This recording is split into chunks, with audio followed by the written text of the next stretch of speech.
committee, we saw for the first time that they had second thoughts on the way from what we heard from the different member states. Our role is particularly important to impact in a positive way, Mr. Minister, the positions of the member states in order to achieve the final goal for a social Europe, a smooth development, and at the same time supporting workers. We need to remind ourselves that we are in a discussion process for the multi-annual fiscal framework. That's the budget of the EU for the period 2028 to 34. It is important, dear friend, General Director, to send a very clear message. This budget has to take into account very clear, very specific political choices that will support the needs of the employees, of the workers, to create the possibility to support employment and also to strengthen the role that the workers themselves play in the framework of the social market economy.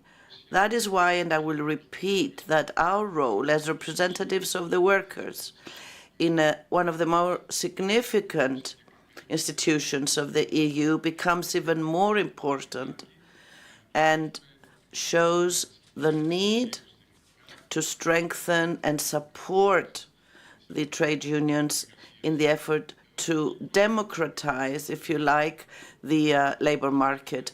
In Cyprus, we have an advantage that we should make more use of, and that advantage is the clear, institutionalized process of social dialogue through strong trade unions, also strong employers' organizations, and through the supervision of the state, we try to find solution to the great problems that pertain to workers. For many decades now, the need to have strikes was very limited precisely because through this institution, this public dialogue, we could find solutions. Things are always changing, they're not uniform, and that is why in the presence of the Minister of Labour and in your presence to show how we need to uphold the dialogue. In Cyprus, we are trying to achieve a huge reform on the pension system so that overall we can support pensioners, taking into account that about 33% of our pensioners are below the poverty line. We need to make sure that no pensioner will receive a pension that's below the poverty line. And that's a very substantial role for the social dialogue to transpose into law the directives for adequate salaries, for minimum salaries, to expand the collective agreements to cover the entirety of workers and market. And at the same time, to showcase the fact that the government must adopt the position not only of the trade unions, but all over Europe with the European trade union movement to work together so that the agreements, the funds to be given to enterprises that respect their human resources. No agreement without any allowance for collective bargaining. Just a few things we touched on, and we hope that during in the following days, we will be able to list them out and follow them through to support the workers. I'm certain that in these 2 days of our meeting, we will have the opportunity to exchange views on a series of subjects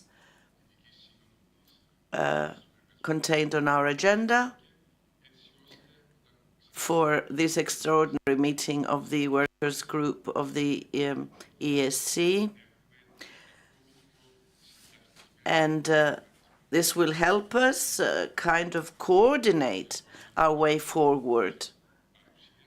And with that, I want to thank you again for your presence here and assure you that it's very important to see that small states have the same responsibilities, the same goals with the larger states. In that way, Europe will be improved, not only numerically, but also by way of quality. And we hope that the Deputy Minister for European Affairs will get these messages as well. And due to the political specificities and the occupation of half of Cyprus,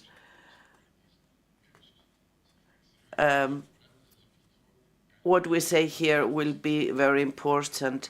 Thank you, and I wish you a pleasant stay in our island. Thank you very much. Andrea Sotirola, please go ahead.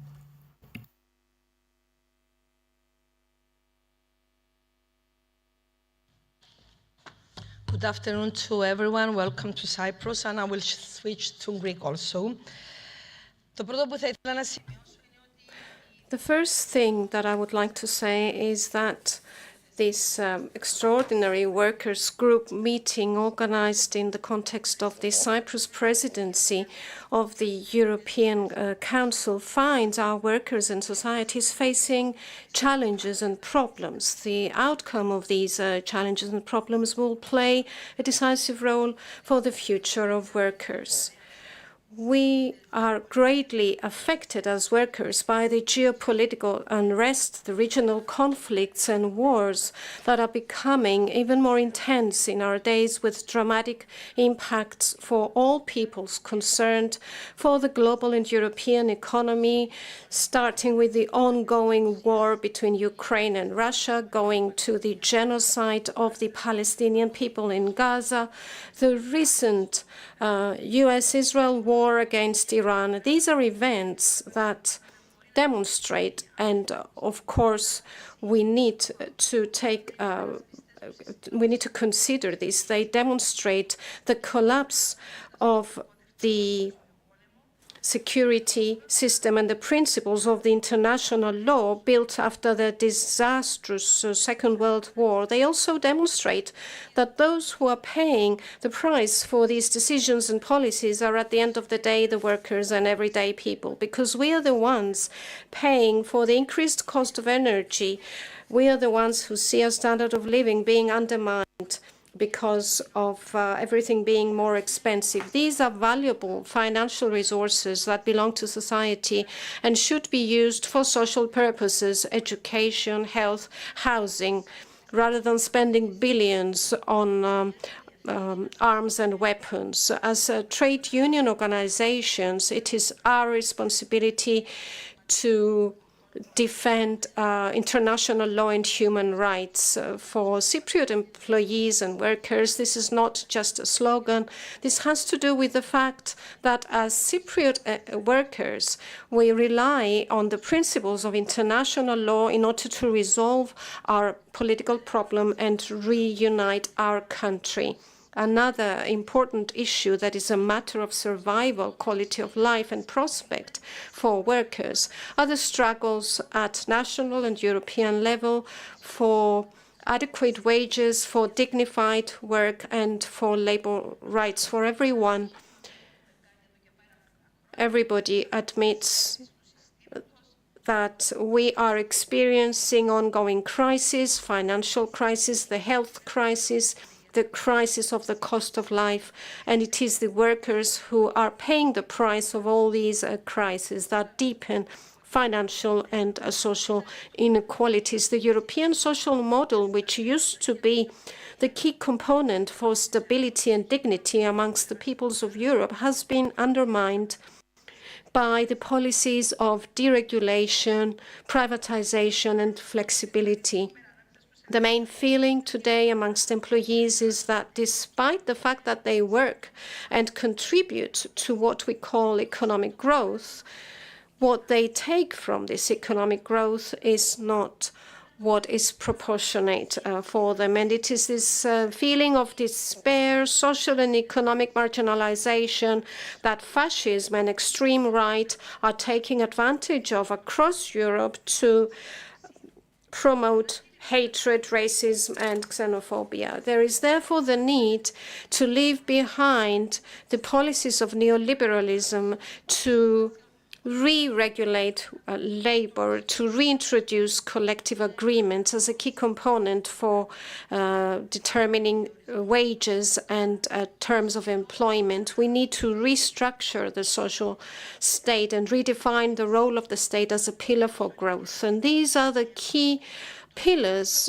for Europe to achieve the goal of improving its competitiveness, to strengthen its role and its influence in global financial affairs. That is why we are very concerned, and we need to be ready to respond collectively as a trade union movement about this discussion on the so-called 28th regime that brings back the well-known neoliberal perceptions that wish to address the competitiveness of Europe through undermining and downgrading labor rights. The problems that we are facing as working class in Cyprus are not different to those that you're facing in your countries, dear colleagues, because in Cyprus, and I would say this is even stronger here, this phenomenon of more profits at the expense of workers. This is something that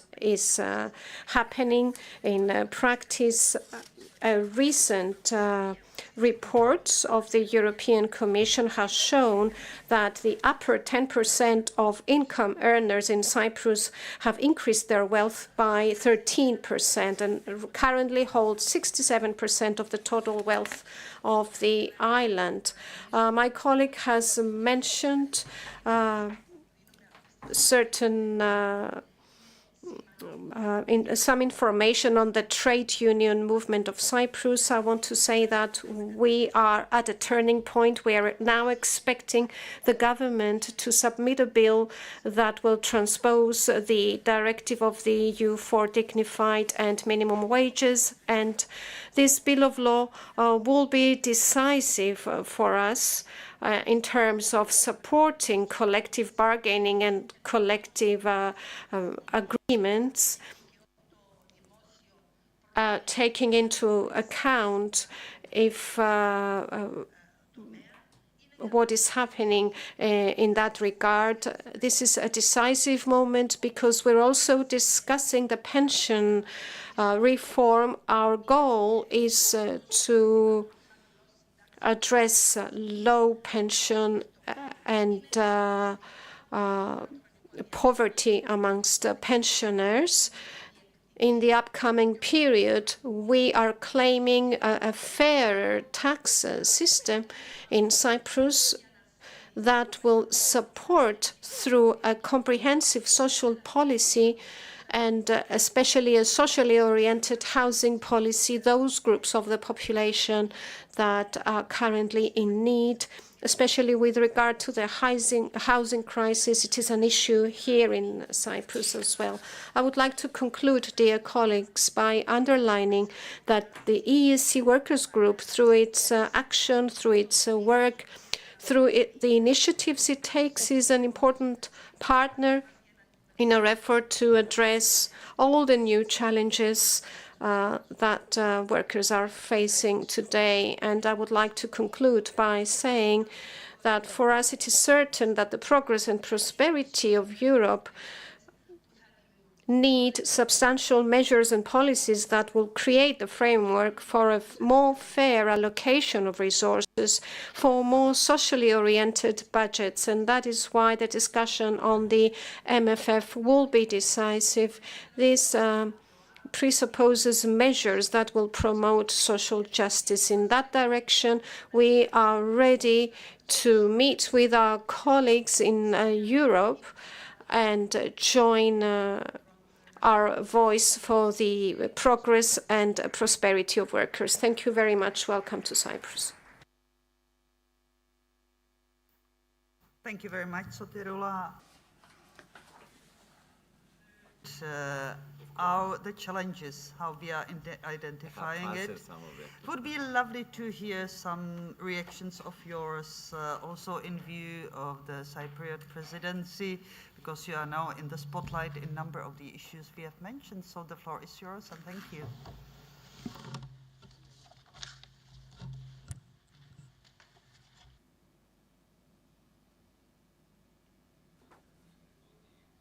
In Cyprus, I want to speak in Greek too.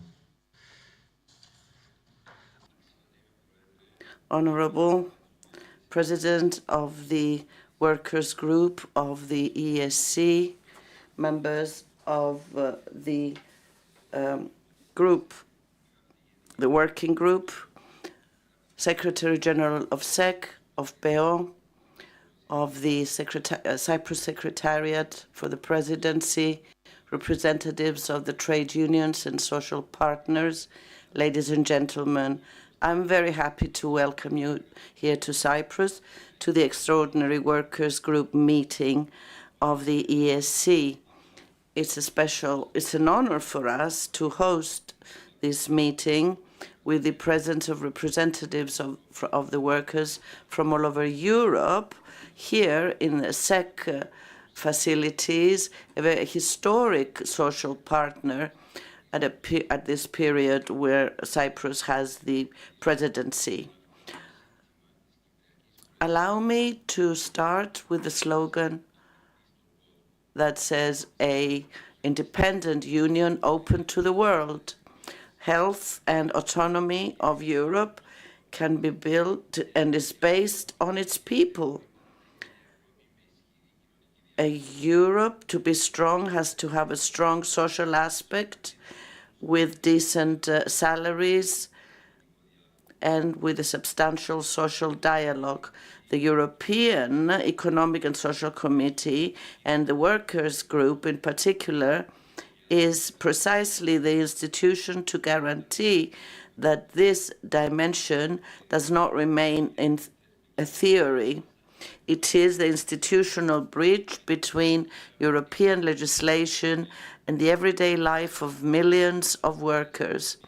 With your opinions, many of which by your own initiative you convey to the European decision-making centers, the voice of those who produce the wealth of Europe. I would also like to underline the role of the Cypriot trade unions that host our meeting. The workers' unions, together with the employers' unions, are the pillars of an industrial relation system based on voluntary negotiation. The active presence of Cypriot trade unions in the European Federation of Trade Unions shows that, despite its small size, Cyprus can substantially contribute to the European dialogue. Ladies and gentlemen, at the heart of your meeting today are issues like minimum salary, social dialogue, and so on, and the cost of living allowance. So allow me to give you a government point of view. For us, social dialogue is the pillar for social progress and cohesion. The tripartite dialogue between government, employers, and trade unions through the Industrial Relations Code is a guarantee for us. This tripartite body, which I preside over, is the space where the big labor issues are discussed honestly and in an effort to find solutions. Since January 2026, the national minimum salary is €1,088 per month, €979 for the first 6 months of employment, and it for about 50,000 workers. Of course, we're not at the end of the road. We're working for complete alignment with the European directive by tabling a bill for a regular readjustment of the minimum salary. We commit ourselves for a comprehensive action plan and with negotiations, as we remain under the goal of 80%, unfortunately. Please allow me to focus on one of our priorities, the reform of our pension system. This is a subject that really interests most of the European societies and is one of the pillars of the European model. Now, the challenge is dual and seems contradictory at first glance. We have to safeguard the viability of the system, of the fund, so that the system can respond down to the next generations in a time of increased life expectancy. And we want pensions to remain dignified, that they will honor the toil of a lifetime and protect people from poverty. Now, this fine line for us is non-negotiable. We are not going to build the viability of the system on the backs of those that are weaker. Now, this subject is being processed in the tripartite setting with research and studies and ongoing consultation with the social partners, with the help, of course, of the ILO. And it contains an actuarial study as well. It places at the center of the adequacy of pensions, the lower pensions in particular, so that no pension will leave its beneficiary under the poverty line. Now, of course, the reserves in the fund are being boosted by a modern plan, making the best use of the resources. Midterm, we aim gradually to promote, to work with the provident funds. Our goals are very clear towards a system that is more fair, more resilient, more sustainable for future generations. We aim for the reform to come into force in January of 2027. However, I want to be very honest with you. It is a very demanding reform with sensitive issues and red lines for either side. That is why we want to build it through dialogue and the greatest possible cohesion, and of course within the timelines that will benefit all workers and pensioners as well. The reforms that are underway in Cyprus are based on a labor market which is and remains strong. Unemployment is at 4.3%, much lower than the median of the EU, which is around 6%, and the employment is over 81%, well over the European target for 2030. This stability is the foundation that allows us to invest in the quality of work and social justice and fairness. The Cyprus presidency has at the center of its agenda fair employment, social fairness, and promoting mobility of workers as well. Let me say at this point that the EU welcomes the efforts of the Republic to reach to implement Regulation 883, and because, to put it into context, after 10 years of fruitless discussions, a small Cyprus managed a month ago to achieve the unachievable, to manage to find the common denominator and to make this into European legislation that honors all those who worked for it, the Cyprus delegation, the ministry, the European Affairs team. We managed to achieve what seemed unattainable. We support European initiatives for the pillar of social rights implementation, aiming to reduce poverty and leave no one in the margins. We believe wholeheartedly that such a Europe will be a more competitive Europe as well. Your meeting today, with the participation of representatives of workers from all over Europe, is exactly the place where these principles can turn into concrete proposals.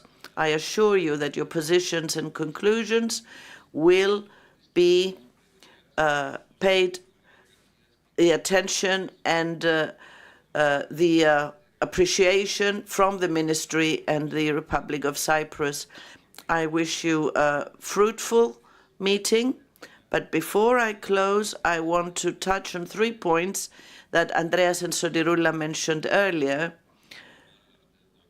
3 hot issues. That's the social dialogue, adequacy of salaries, public procurements, and pension reform. For us, social dialogue is everything, is the alpha and omega. We try to discuss in depth matters that pertain to the tripartite cooperation in the competent body that for tens of years now discusses these developing labor issues. The adequacy of salaries, of income. I must tell you that this issue has been sent for study by the competent parties, so we will be able in July, before Parliament stops for the summer, that these decisions will be included to be finalized with decisions in September. There's also a high-level meeting under the auspices of the President. The issue of trade unions was discussed, and it was said that this has to extend in other sectors. The collective agreements have to cover more sectors than they do currently. And of course, the trade union has given indications, proposals, directions, and we as a ministry will work in that direction. And I left for last the issue that is the greatest one for us now. That's the pension issue, a reform that comes after 46 years to Cyprus. It was necessary, and this government dared to go in this direction. Not alone, of course, the dialogue is going on for the last 2 years. It's been intensified in the last 8 months, and the partners and also the colleagues at the ministry sometimes are frustrated and tell me I am really pushing too hard. We are in a hurry, but for no other reason than the fact that from 1st of January 27, we must have the new pension system, which for the most part will raise the very, very low pensions that some people are receiving currently. We as a ministry will do our best to stretch, to exhaust all the potential of the dialogue within the time frame and the promise that we gave people that this reform will go ahead and come into force 1st of January 27. I am sure we're all working in the same direction. There may be differences. However, the positive thing is that we are all moving in the right direction, and we all wish, and you will hear this in the discussions later, we are all in favor of this reform going ahead, no matter how many obstacles we find. With trust amongst us, I am sure we can make it, and the benefit will be for all workers, for all pensioners, the former workers. Thank you.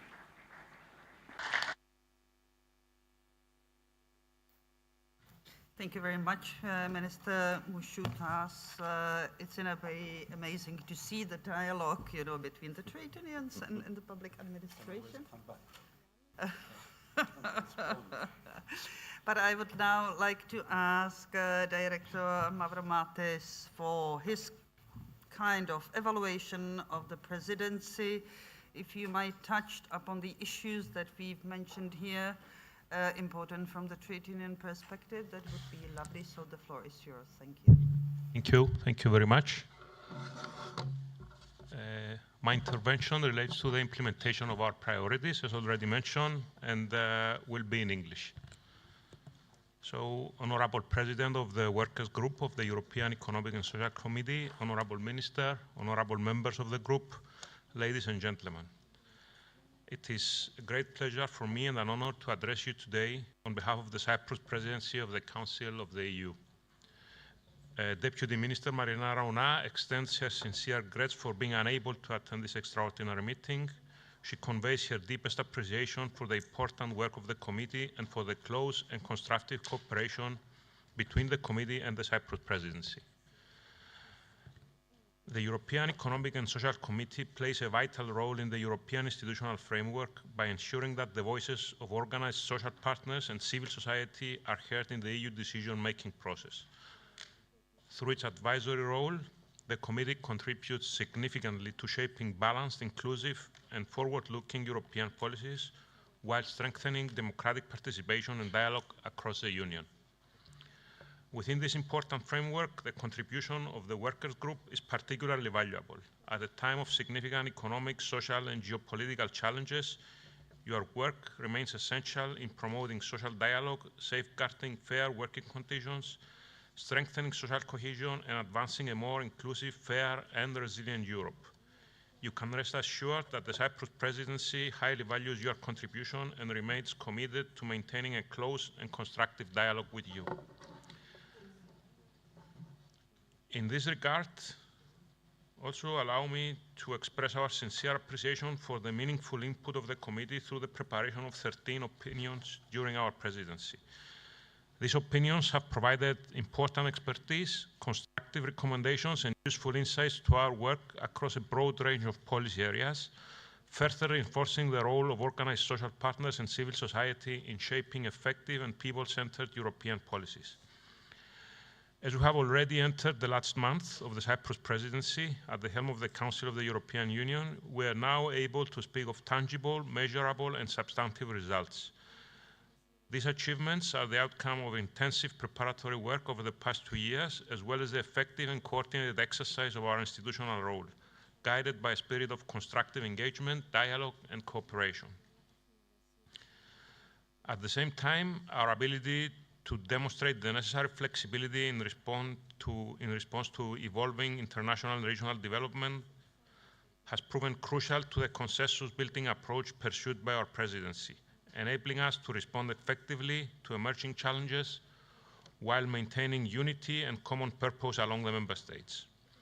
So allow me to briefly highlight the implementation of our key priorities under the 5 priority pillars of the Cyprus presidency, all of them anchored in our common objective of advancing an autonomous, resilient, and prosperous union, a union that remains open to the world while staying closer to its citizens and firmly committed to its fundamental values. Under the first pillar, autonomy through security, defense readiness, and preparedness, the Council has taken concrete steps forward in the area of defense and security, especially in relation to the implementation of the SAFE instrument. The Council adopted the first 3 packages of implementing decisions, making relevant financial assistance available to 18 member states, assistance that translates into tangible benefits for European security, national economies, and defense industries. Concerning the support for Ukraine, which has remained a key priority, the Cyprus presidency successfully delivered the full legislative framework for the Ukraine support loan for 2026 and 2027, amounting to 19 billion. In the field of migration, negotiations on safe third countries and safe countries of origin were concluded, while negotiations with the European Parliament on the return regulation are ongoing. In fact, they concluded yesterday. The adoption in March of the Council conclusions on enhancing the EU's capacity to counter hybrid threats should also be noted under the first pillar. Moving to the second pillar, which is aimed at enhancing Europe competitiveness. The joint signature of the One Europe, One Market roadmap by the Presidents of the European Commission, the European Parliament, and the Council under the Cyprus presidency in April in Nicosia marked a decisive step forward and reflected a shared and clear commitment to boosting the EU's competitiveness and unlocking the full potential of its single market. Significant progress has also been made in advancing the EU simplification agenda, with the Cyprus presidency leading negotiations on 7 out of the 10 packages presented by the Commission to date. This work is expected to deliver up to 15 billion in annual administrative cost reductions for businesses, with a direct and measurable impact on the competitiveness of the European economy. We have also achieved remarkable progress on the reform of the customs union. In particular, agreement was reached between the Council and the European Parliament on a major reform package, which includes the establishment of a new European Customs Authority based in Lille, France, as well as the creation of a single EU data hub expected to reduce bureaucracy and save up to 2 billion annually on operational costs for the member states. Turning to cohesion, one of our shared priorities, this week Cyprus will host an informal ministerial meeting on cohesion policy, focusing on the right to stay and the specific challenges of island regions. The Cyprus presidency pays particular attention to the islands dimension and the specific needs of island and coastal regions, ensuring that no region is left behind. On the 26th of June, we'll also host a high-level event dedicated to the new EU strategies for islands and coastal communities, to be presented by Executive Vice President of the European Commission, Fito, and Commissioner Cadiz. In this regard, the opinion of the European Economic and Social Committee on the island dimension in European cohesion, competitiveness, and sustainable development policies has provided valuable input and constitutes an important contribution to the ongoing reflection on the need for more targeted and balanced policies for island and coastal regions. Moving now to the third pillar, for a more autonomous union, yet open to the world. From the outset, the Cyprus presidency has focused on strengthening the Union's global role by fully leveraging its tools and deepening strategic partnerships and trade relations. Significant progress has been achieved so far. After 25 years of negotiation, the Cyprus presidency issued 2 Council decisions for the signing of the EU-Mercosur partnership and interim trade agreements. These agreements create one of the world's largest free trade areas, enhancing opportunities for European businesses and supporting the Union's economic growth, as well as its geopolitical and economic footprint. At the same time, they include strong safeguards to protect the EU's most sensitive sectors. Alongside these efforts, we have also strengthened the Union's relation with key partners such as Switzerland and the UK. Furthermore, in the context of reducing strategic dependencies, the Cyprus Presidency is supporting ongoing negotiations for an EU free trade agreement with the United Arab Emirates, highlighting the importance of strengthening trade and economic relations with the Gulf region. The recent meeting with regional partners in Nicosia, in the margins of the informal EU leaders meeting, reaffirmed the EU's commitment to a 360 neighborhood approach and multilateral engagement. Within the same pillar, we have made important progress on enlargement, one of the EU's most significant geostrategic investments and a key strategic choice for strengthening stability, security, and resilience. We have advanced the negotiations with Montenegro, and we have accelerated the accession preparations for Ukraine and Moldova. The fourth pillar places the citizen at the center of our efforts and of our vision for an autonomous union of values that leaves no one behind. The Cyprus Presidency's effort focus on safeguarding children's well-being and combating poverty while promoting the principle of leaving no one behind, strengthening the long-term care, supporting active aging, and advancing the social inclusion of persons with disabilities. In this context, the Cyprus Presidency successfully led negotiations which resulted in the adoption of Council conclusions on investing in children, aimed at strengthening child well-being, social inclusion, and combating child poverty in the EU. The conclusions call upon the Member States and the European Commission to ensure adequate funding for initiatives and actions addressing child poverty. In addition, Council conclusions on the prevention and combating of cyber violence against girls are expected to be adopted at the June EPSCO Council, reaffirming the Union's commitment to protecting children and young people from emerging forms of violence and abuse in the digital environment. Our presidency also secured the Council's general approach on the regulations for protecting adults who are no longer able to make decisions without support, aiming to ensure that their right to autonomy is respected when moving within the EU. In the field of employment, a provisional agreement was reached with the European Parliament on the regulation that broadens the scope of the European Globalization Adjustment Fund for displaced workers, ensuring timely and more effective support for workers facing unemployment. The provisional agreement reached between the Council and the European Parliament on the coordination of social security systems, which the Minister mentioned in his own intervention, marks a major achievement for the Cyprus Presidency on a long-standing and complex dossier that aims to strengthen labour mobility and better protect the rights of EU citizens across borders. In the field of health, we have successfully led negotiations and reached a provisional agreement with the European Parliament on the regulation on critical medicines, aimed at improving the availability and the security of supply for essential medicines within the EU, such as antibiotics, insulin, and painkillers. Furthermore, during the informal meeting of EU health ministers held in February in Nicosia, our presidency proposed establishing a European Centre of Clinical Excellence for Pharmaceuticals based on the related opinion of the European Economic and Social Committee, which again has provided valuable guidance and was a solid foundation for advancing this discussion. Finally, affordable housing remains a shared European challenge and a real test for our social cohesion. Recognizing its importance, our presidency has placed particular emphasis on this matter and coordinated an extraordinary informal meeting of the competent ministers in February, promoting discussion on practical solutions under the European Affordable Housing Plan, with a view to increasing the housing supply and making better use of existing housing stock. The Presidency continues to lead the work for the adoption of Council conclusions on housing. The progress achieved and the broad support of Member States elevate housing as a horizontal European priority linked to the Union's cohesion, competitiveness, and demographic sustainability. The informal ministerial meeting for housing, which took place 2 weeks ago in Cyprus, further strengthened political dialogue on housing and reaffirmed that access to adequate quality and affordable housing constitutes a fundamental social right and a key prerequisite for ensuring social cohesion and citizen mobility.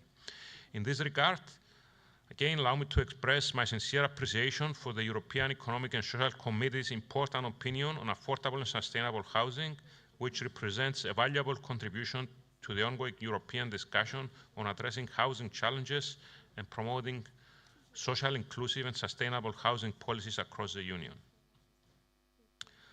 Last but not least, under the fifth pillar of our priorities comes the long-term EU budget. The multi-annual financial framework for the 2028-2034 period, the EU strategic roadmap for delivering on its key priorities, is one of the most important and most demanding files inherited by the Cyprus presidency. Our presidency has completed the technical phase of negotiations as planned and moved them to the political level, in line with the goal of reaching a political agreement by the end of 2026. The EU leaders' discussion during the informal meeting in Nicosia last month underscored a clear message. The Union's next multi-annual financial framework must align ambition with adequate financing. Leaders reaffirmed their shared commitment to reach a political agreement by the end of 2026. In this spirit, our presidency aims to present a mature negotiating framework with indicative figures to the European Council in June, and to reach a partial general approach in the General Affairs Council of the three main funding instruments of the MFF: national and regional partnership plans, the European Competitiveness Fund, and Global Europe. In addition, efforts are ongoing to achieve partial general agreements by June in all the sectoral proposals. Finally, I'd like to say that our presidency will continue working with deep commitment and determination to deliver tangible results through balanced compromise proposals in a transparent manner and in cooperation with partners and stakeholders. We are committed to ensuring that the views of social partners and broader civil society are heard and taken into account, and to continue acting as an honest broker in advancing negotiations that serve the interests of the Union as a whole. In this endeavor, the contribution of the European Economic and Social Committee remains, of course, of great importance and is highly valued by our presidency. Thank you very much, and I wish you a fruitful and engaging meeting. Thank you.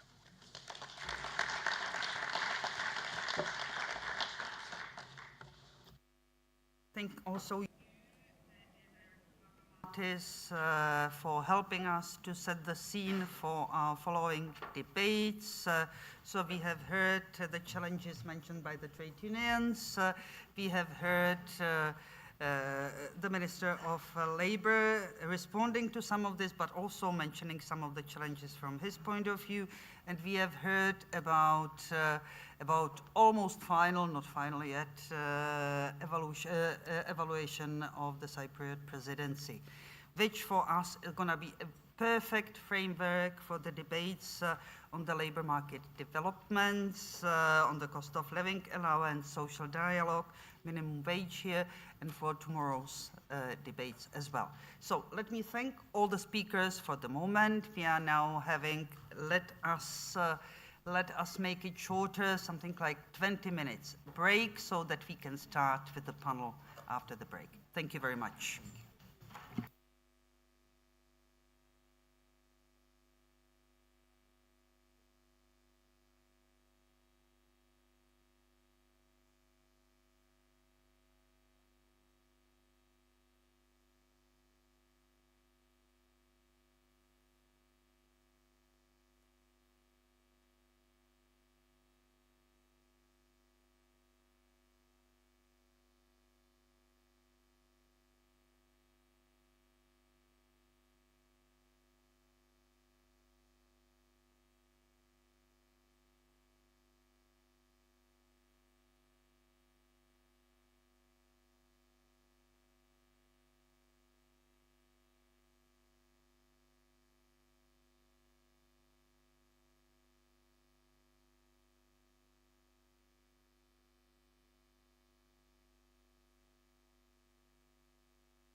So the floor is yours. Thank you, Chair. Καλό απόγευμα ξανά. Νομίζω ότι ξεκινά... Good afternoon once again. I think we are now entering the substantial part of our meeting, and we will be discussing issues that pertain to and impact the Cyprus reality and working people. I want to thank all the participants in this discussion. Andis Apostolou from the Department of Labor Relations, who will analyze the procedure, the role, and the framework for the social dialogue in Cyprus.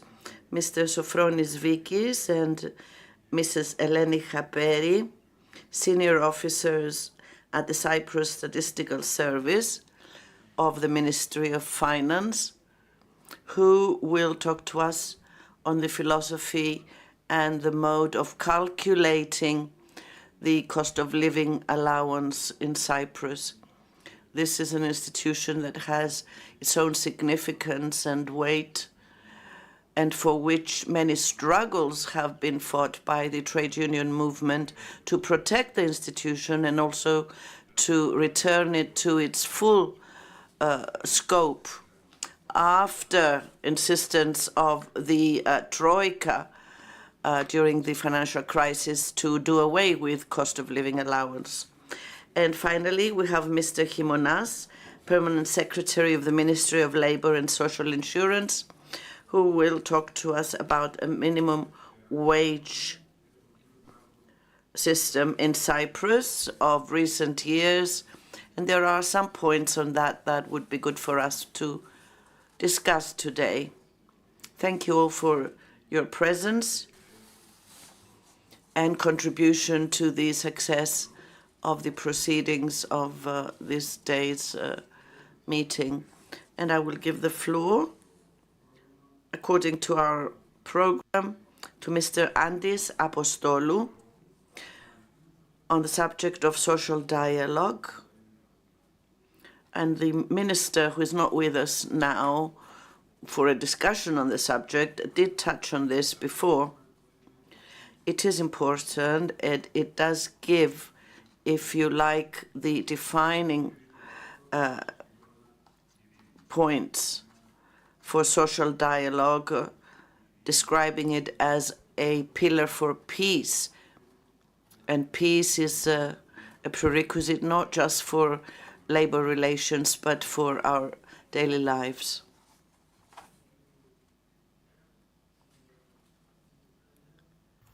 Okay, I will try to give a brief description of the Cyprus labor relations system. Dear Sotiroula, you have moved. I thought you have left. So first of all, I would like to welcome you all here in Cyprus. And as I said, I will try to give a brief description of the labor relations system in Cyprus. And let's hope that we have time at the end to discuss anything that you might want to know further regarding our system. After the Second World War, industrial relations in Cyprus passed through turbulences, and the labor peace was on a daily alert with massive strikes taking place. In 1967, the social partners proceeded and signed the basic agreement. That was the initial try to set rules and procedures how to handle labor disputes. From that day on, social partners and the ministry entered a constructive dialogue so as to finalize and document that was going to safeguard the necessary peace in labor market so as Cyprus could proceed to economic development and increase of employment. This need was more critical after the Turkish invasion that also increased the unemployment in Cyprus. So in 1977, social partners managed to conclude an agreement that was called Labor Relations Code, based on ILO standards and consigned by the Minister of Labor and Social Insurance. I have also have to mention here the Minister told you about the Labor Advisory Board. Is a well-respected board here in Cyprus that dealing with the main labor issues that either has to proceed through legislation or become agreements and enforced by the ministry. The Labor Relations Code describes the willingness of social partners for collective negotiations and collective agreements. Describes also how we handle disputes about interest. These are the disputes that has to do with the collective bargaining for new collective agreements or renewal of existing ones. And a second procedure has to do with disputes of grievances that arise from the interpretation of provisions of collective agreements or agreements among employers and trade unions. The respect that social partners show for the code helped through the decades to establish stable labor relations, avoid conflicts, increase the employment in Cyprus, and set fair terms of employment. During the last decade, and for several reasons, such as the economic crisis, increase to the employment of EU citizens and employees from third countries, increase of the establishment of multinational companies in Cyprus led to decline of unionization and also avoidance of use of the provisions of the code in several cases. At the present time, social partners and the ministry, we have set a tripartite committee that is discussing in a more general basis the Cyprus industrial relations system, including the labor relations code I've mentioned before. And before the end of this year, I hope that we will have an action plan that targets mainly to the increase of collective bargaining and collective agreements, and that will also set the basis for a productive and peaceful industrial relations system. Collective agreements are the capstone of tripartite cooperation. For decades, almost all economic sectors were under the coverage of collective agreements. At the present, more collective agreements are made on enterprise level, and remain some basic sectoral collective agreements, such as in the bank sector, construction, and hotels. Social partners in Cyprus are mature and show the necessary cooperative spirit when needed most.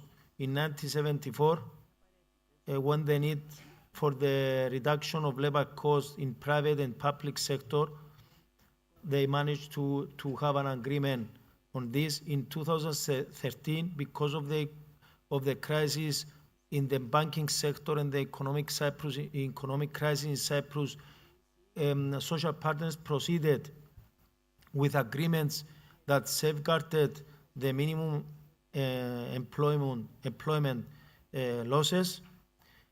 In addition, we have to point that through the years, social partners managed to conclude significant agreements, such as the one for the COLA, the automatic indexation, minimum wage, the decrease of working hours from 40 to 38 hours per week, and the one setting the procedure for labor disputes in crucial public services.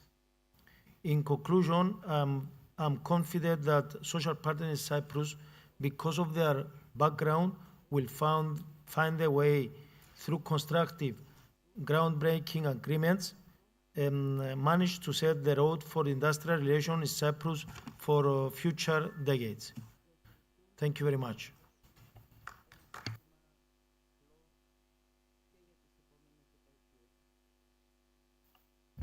Thank you, Andy. I'm optimistic too, hopefully. So I would recommend that we can open the floor for discussion and any questions put forward in relation to the specific issue, and then move on to the other subjects as well. And at the end of the presentations, the speakers will have the opportunity to give their final conclusive comments. So the floor is open to you.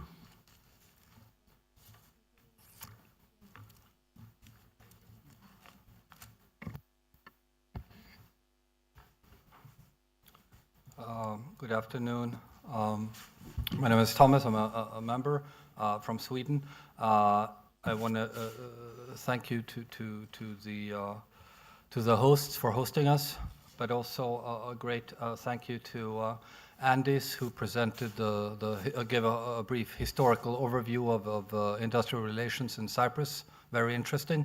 And it made me think of our own system in Sweden, where social partners have a great responsibility for handling and dealing with labor relations and working conditions, where the state has a limited role. You, I understand, have a tripartite system. We have a bipartite, but with also, of course, a lot of tripartism. And I wanted to ask you, you said that you had a great period after 1977 and up until the financial crisis when things went a bit sour. And I guess many parts of Europe have seen that too, with falling membership rates and so on. But an aspect which has been and is a very not conflictual, but it creates an interesting dynamic in our system too, is of course the role of the European Union, which legislates through directives. Many times that's a good thing, sometimes it's a bit too detailed, but nonetheless the European dimension adds with its minimum legislation a novelty in our system where most things usually were regulated between social partners. And I want to hear your views on how has the EU dimension and your membership in the EU and social policy legislation, how has that affected and the system you have created? Thank you. Thank you. Perhaps you can have a couple of more questions and then give the floor to Andy for his response. Florian, yeah. Thank you so much, and thank you for your presentation.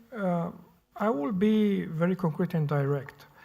How do you think that the regime 28 will affect workers' representation, but also what impact it would have also on competitiveness? Regime 28 is a proposal of the Commission in which you can open a firm, no matter the state, with completely digital. I'm not sure if you are familiar with this, but if you're not, sorry. And one other question, it's in the next MFF, from the island perspective, do you think or do you support having a social conditionality attached to the next MFF in a way in which we can support the vulnerable regions such as Ireland? And how do you see the exact implementation of the social conditionality? Thank you so much. Thank you, Florian. Is the Bolkestein in the AI era, I guess, the 28th regime. Thank you. Mari Carmen. Thank you very much for your kindness, for the good debate. And you are a very good host, and thank you. It's a very good stay here. I wanted to ask, because this year is the year for the housing plan for the commissioners. It's announced to have the plan after the summer, perhaps in November. Here in an island with a lot of tourist impact in economy, how do you think about this plan? And also, we wait for a plan in homelessness, integrate in the anti-poverty strategy. What is the situation here, and how do you see the impact in this kind of plan, legislation? What do you need here? What is your priorities in your political scene? Thank you. Thank you. I saw Aurélie. Yeah. Yes, thank you.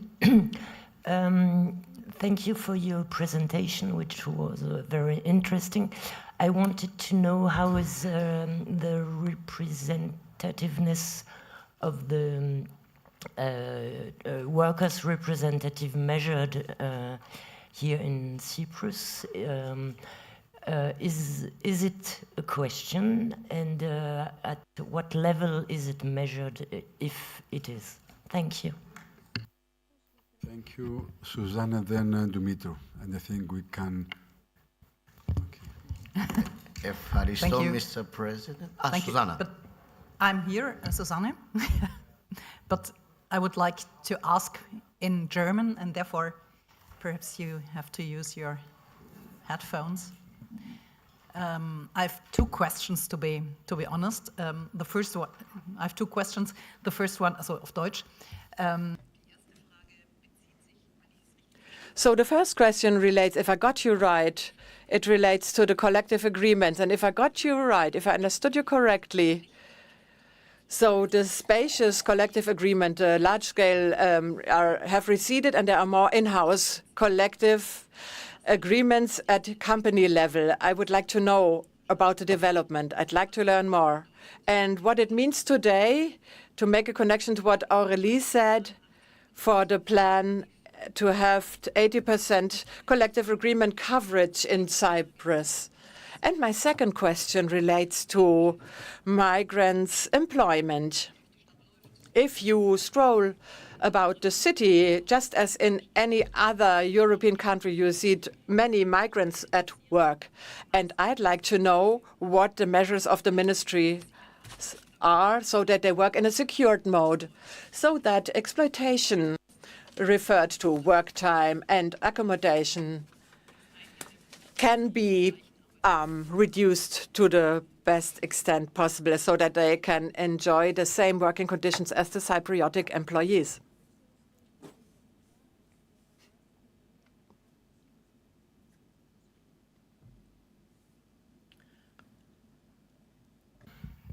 Thank you, Dumitru, then Christina, and I think we give the floor back to Andis for... Ευχαριστώ, Mr. President. Thank you very much for hosting us here in Cyprus, in the island of Aphrodita. I want to have a reaction because I saw institutional intervention regarding the cost of living in Cyprus, and not only in Cyprus. In Romania, it's also a big discussion about that. We see how the energy prices, the prices of food, of daily life facilities, it's more and more expensive to live now than with the 5 years before. And we know that we had a pandemic. What do you think we have to do? What the trade unions in Cyprus are proposing to the government in order to mitigate this impact, which is more and more unbearable day by day? And the second issue is related with the retirement policies, because we see a lot of pressure on the retirement age. They are saying no exception for various sectors. Doesn't matter if you are in an industrial with a lot of hazards or in the domain like police, where you have to have to work more than normal, and you are in a way conditioned by the profession to stay on job. So how are evolving the things in Cyprus? In Romania, we speak already about 70 years. So what will become the retirement? Will it become just a taxation or tax for the citizens? Because the living, the hope of living in Romania, it's around 72 years for certain profession, even below. So I would like to know your point of view on that. Thank you. Thank you, Dumitru. Christina? Thank you very much for nice presentations, truly very interesting. I know that Cyprus is a country. I was here 20 or more years ago, and the first subject was introduced in Cyprus that you have a very strong social dialogue, and you are famous on this. But my question is, are collective agreements only valid for trade union members? And what about those employees who are not trade unions members and and they are not covered by collective agreements? Because you have mentioned that it's a strong agreement for constructors, for hotels, employees, but how about another? Thank you. Thank you, Christina. Two more questions and then the floor back to Andy. Jose Antonio. Thank you very much. I suppose I can speak in Spanish? Yes. Muchas gracias. Me gustaría volver a la cuestión de la inmigración en la línea de lo que ha comentado. To come back to the question of migration, as my German colleague, has put it, and I was surprised, I would say, by the representatives of the government who spoke, following the Cypriot presidency, two elements which are very polemic, I would say, for the European Union. For example, they shouldn't, violate the law for asylum seekers and also the human rights, and for the non-return of migrants. And also another fact, I would say, which is in favor of the fact that these people are being rejected, and this will support the extreme right, which wishes to she wants to have center for third countries, for those who have been sent, not accepted in this country. So given this list of the third countries and the governments, because the European Union the right is not, of course, is against migration, illegal migration, but we forget that how many millions work in countries of the European Union, millions of people. Therefore, we should not forget this very important part, that is to say, workers who are paying their contributions. I'm not talking only about the illegal migration, because we have all these migrants who wish to enter this system, and I would like to have your opinion on this. Thank you. Gracias. Thank you.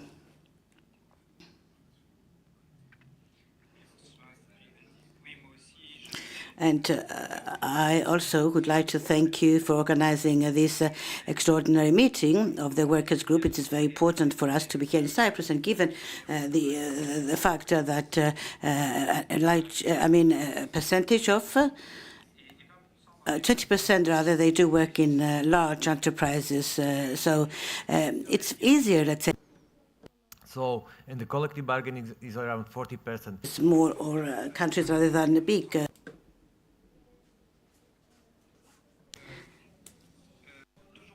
So you are behind.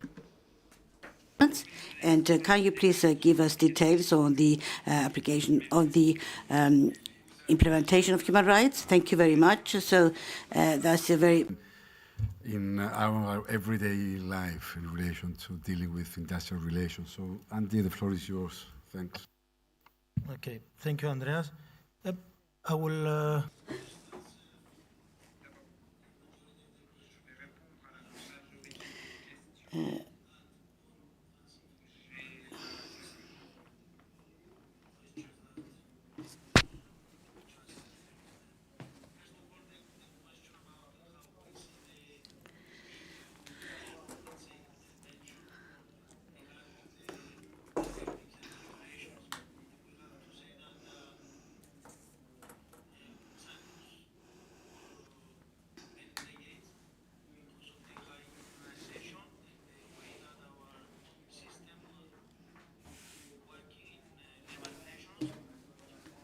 didn't need regulations and legislation, but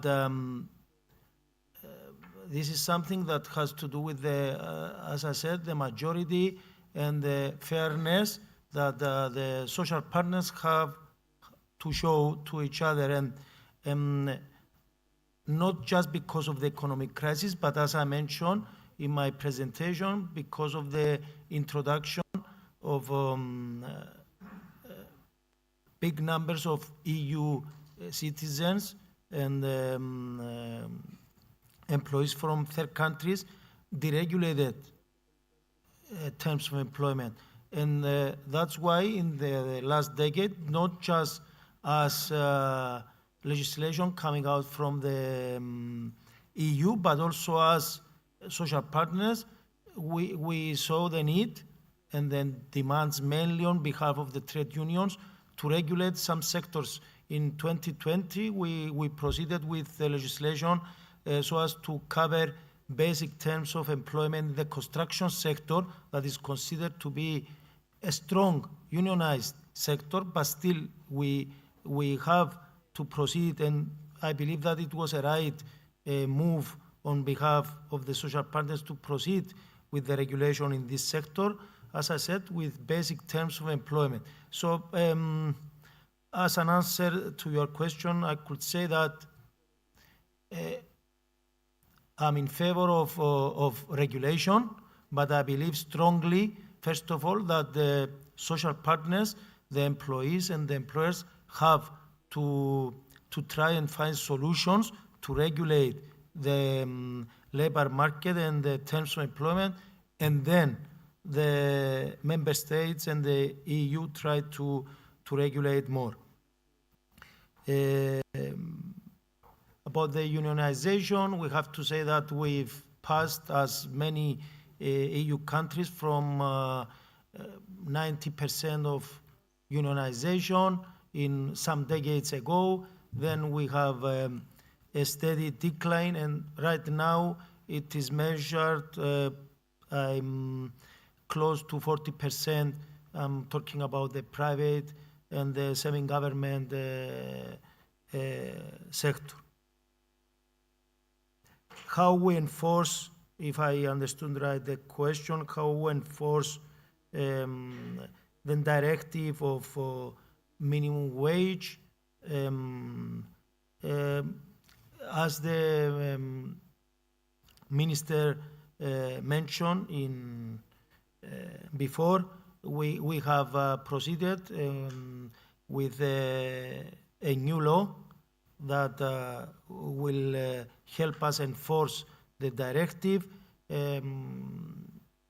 We concluded the tripartite consultations in some months before. We were waiting about the court decision, and then we have the elections for the parliament in Cyprus. So right now we are in a position that when the new parliament starts operations, that we will proceed with the new law. I can also add, as I said, that one of the main provisions of this directive is how we we will help the social partners to increase the coverage of the collective agreements and how we help collective bargaining. This is right now we have several meetings on the level of the tripartite committee. Our obligation is to proceed with certain suggestions to the minister, and before the end of this year, the ministry has to proceed with an action plan that will, as I said, move us to the next step and reset the collective bargaining and collective agreements in Cyprus. Migrant employment, there are two questions having to do with this. In 1992 was the first, let's say, decision of the Council of Ministers, how we handle employment of third country nationals. According to that decision, all employees from third countries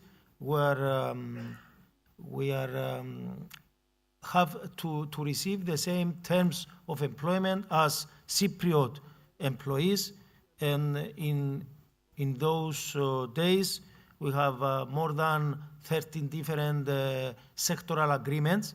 So we were, let's say, more or less 100% covering the terms of employment for Cypriots and third country nationals.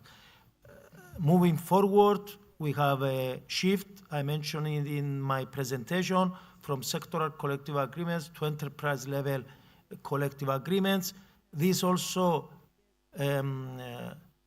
led some employers to proceed and reset terms of employment for local staff and also for third country national. In 2023, the new government proceeded with, for the first time, to reset the decision of 1992 with significant, I might say, changes. One of them is that in cases of that in sectors that we don't have sectoral collective agreements, the terms of employment that the migrant worker receives are the same as the terms of employment that local staff receives in that enterprise, and not as previously was followed, having to do with the minimum terms of employment that collective agreements on enterprise level in that sector had. So this is something that the trade unions are requesting from the government to change, not just this, but there are several issues having to do with the new decision for the terms of employment, and as the minister said, is something that we are going to see in the following months how we proceed. Further to this, the ministry is organizing the departments so as to be in a better position to check about the living conditions. It was another question raised, how we safeguard living conditions. According to the new decision, we have, for the first time, we have set minimum standards for living places. So if the employer follows these minimum standards, is allowed to deduct 25% of the salary of the employee. And automatic enforcement, if I again understood right, of the collective agreements. Again, our system is based on free collective agreements and free collective bargaining. So this is something that, in my opinion, we weren't prepared when things change with the introduction, as I said, of new sectors of economy. We moved from the manufacturing to the services sectors, and also with the high introduction of employees from other countries, different culture, the introduction of employers with different culture. We weren't prepared, but again, what I see is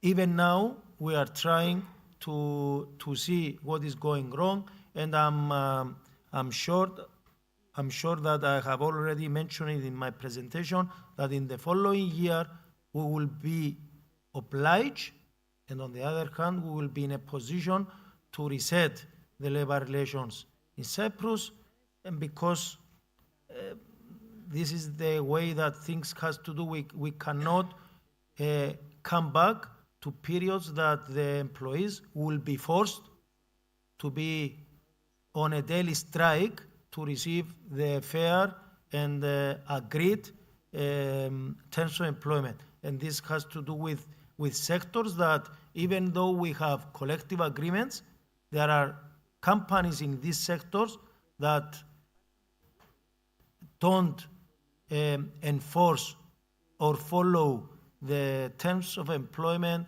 that are agreed in these sectors. And even in companies on enterprise level, we see that it was another question that there are companies in a company level collective agreement. This collective agreement covers only members of the trade unions.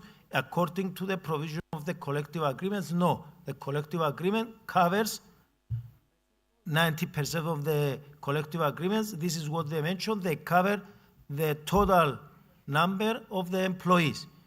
But even this, because it's not legally binding, this agreement, this is something that we have to face on a daily basis as mediators, that even in these cases, there are employers that insist to enforce collective agreement just for the trade union members.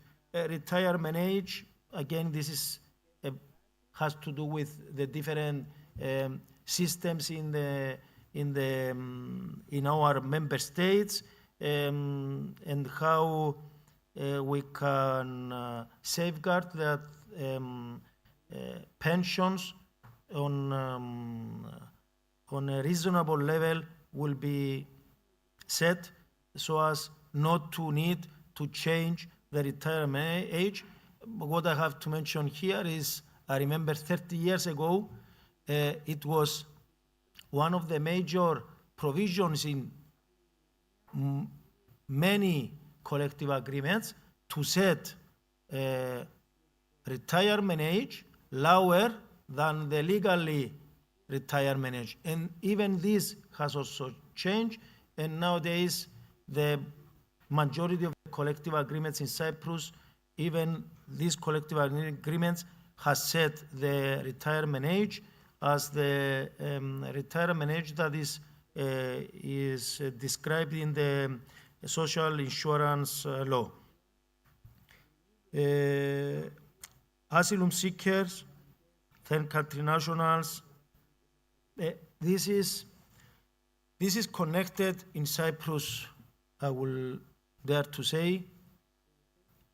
It's a political decision how we handle and to whom we allow to work, asylum seekers, foreign students, or just people from third countries that come to Cyprus to work. We have to say that during the last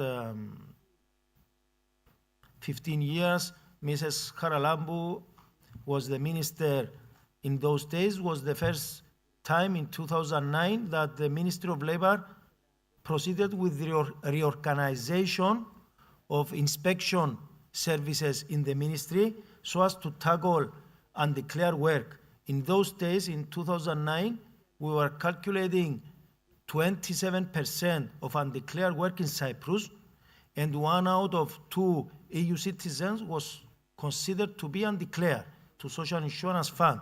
So as I said, we moved forward from 2009 and all these years, we reorganized our inspection services to tackle undeclared work. We managed to tackle undeclared work, now is calculated close to 5%, but at the same time, for different reasons, one of the reasons is the big numbers of asylum seekers coming to Cyprus. We are experiencing an increase to illegal employment. Illegal employment has 2 ways. Either someone is illegal in Cyprus and is working illegally, or is legally staying in Cyprus, but is working without the permission from the ministry, either because he's an asylum seeker and works at a sector that is not allowed to work in that sector. So illegal employment in Cyprus, one of these 2 ways, is calculated right now close to 20%. So this is connected to your question about the asylum seeker. Yes, it's a political decision on behalf of how we accept people in Cyprus and give them the opportunity to work. And on the other hand, we have to see how we control illegal employment. I'm closing.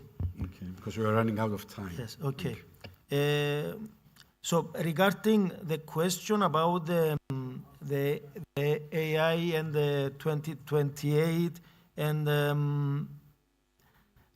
I have to be honest, right now we are more concentrated on the directive about minimum wage, how we will be able to enforce this directive and to prepare the action plan. I'm talking about the Department of Labor Relations, that is the responsible authority for these directives. And so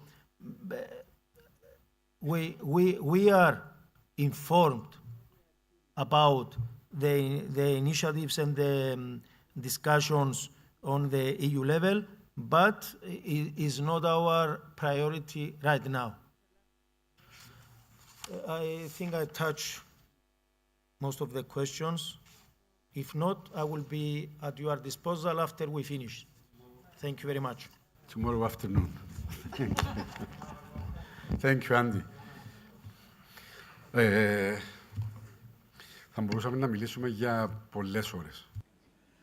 We could be discussing for many hours for this subject, and I must say that the promoted policy/legislation that is being discussed at the European Parliament for the 28th regime is one of the priorities of the trade union movement because it affects us. And we have to tackle it. It's a philosophy of the EU. Now, dialogue and social negotiation. There is a problem. Otherwise, the European Commission itself would not promote the issue of adequate salaries. So it's about implementing this directive. In Cyprus, this has been a great issue. We will resolve it. Now, as for workers from third country nationals working here, yes, this sometimes creates anti-productive situation between the workers and the employers, with people taking advantage. So we want to re-examine the provisions of this strategy. Now, what happens about the creation of capacity to manage the crisis? These two go together. The pension policy also, that is why we have to expand the collective agreements to cover things like the salaries, like provident funds, and create the conditions to improve pension benefits. Now, as to improving quality and dignity at work, together with collective bargaining, together with social housing, together with the provisions that ensued from the reform of the pension plan, and of course through the expansion of an institution that has been successful in Cyprus, namely the cost of living allowance, the automatic cost of living allowance, which compensates workers due to the erosion of their income as a result of intense inflation in the economy. And on the subject of COLA, I will give the floor to the officers of the Cyprus Statistical Service so that they will enlighten us as to how that works. Thank you very much, and good afternoon to everybody. My name is Sofronis Vikis. I'm coming from the Statistical Service of Cyprus, together with my colleague Eleni Kaperi, and we are going to present the way that we compile the Consumer Price Index and the Household Budget Survey, which the Consumer Price Index is the main source for calculation of the cost of living allowance, ATA, as we call it in Greek. And with this way, you will understand the basis for calculation of ATA from the technical point of view. So, okay.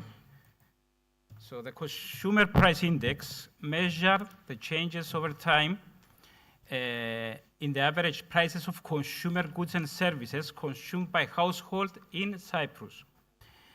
The main objective of the CPI, as it is called, is to cover the full spectrum of the final household consumption expenditure in order to provide a timely and clear picture of inflation. Consequently, it is the official index used for the calculation of inflation, and it is closely linked to the calculation of the cost of living allowance, COLA. The goods and services included in the Consumer Price Index are classified according to the European Classification of Individual Consumption according to Purpose version 2, while the base year from 2026, from January 2026, is 2025. Okay. In addition to the domestic CPI, Eurostat also produces the harmonized index of consumer prices, which is calculated using a harmonized approach and a single set of definitions for all EU countries. The CPI, which is exactly it is with CPI that we use for calculation of COLA, actually, and not HICP. So it is the domestic index that is used for the calculation of COLA.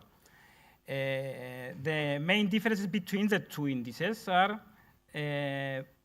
firstly, the weight calculation. It is done multi-annually for CPI, and it is based in the household budget survey timing. And for HICP, it is annually. The weights are annually calculated, and the CPI is based on HBS survey for calculation of weights, and HICP is is based in the national accounts data for calculation of weights. Another important difference between the two indices is the coverage scope. The weights for CPI are based on household final monetary consumption expenditure by residents of Cyprus within the economic territory. While for HICP, the weights are based on the same expenditure, but they are taking into consideration non-resident in addition to residents' expenditure in Cyprus.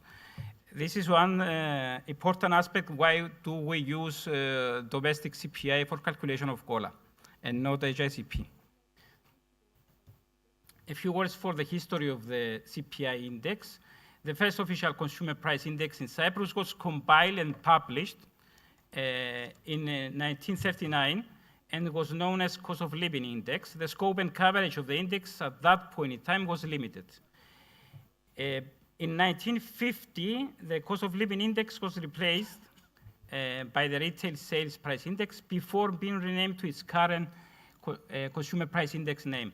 The household basket of goods and services included in the index in 1950 comprised only 167 items, compared to 850 items that we have today. As from 1974, and due to the Turkish invasion and occupation of northern Cyprus, all data referred to the government control of the country instead of the whole country, unfortunately. The consumer price index, as it is called today, has been reweighted and rebased several times since then, with the latest being 2026. Let's see some of the main uses of consumer price index in Cyprus. It's not an exhaustive list, but some of the main uses. The consumer price index supports public policy development, government and private sector decision making. It measures the changes in the average prices of consumer goods and services consumed by households in Cyprus and inflation. It is the main source for the calculation of the cost of living allowance since 1940s. It is used by government for economic policy planning and also by businesses for pricing strategies, budgeting, forecasting, cost, etc. It is also used for wages and salary negotiations in the public and private sector, for contracts adjustments and tax calculation, and as a deflator for national account statistics. So we see many and important uses of the CPI index. Now, let's see how it is connected with the cost of living allowance. First of all, the first, if we are correct, cost of living form of cost of living allowance was introduced in Cyprus in July 1941 as a war bonus, and initially was granted to civil servants, to a part of civil servants only. As from 1944, the war bonus was replaced by the cost of living allowance, which gradually was expanded to cover the majority of employees and workers in the public and private sector as a mechanism that adjusts wages to inflation to protect, in other words, the workers' purchasing power.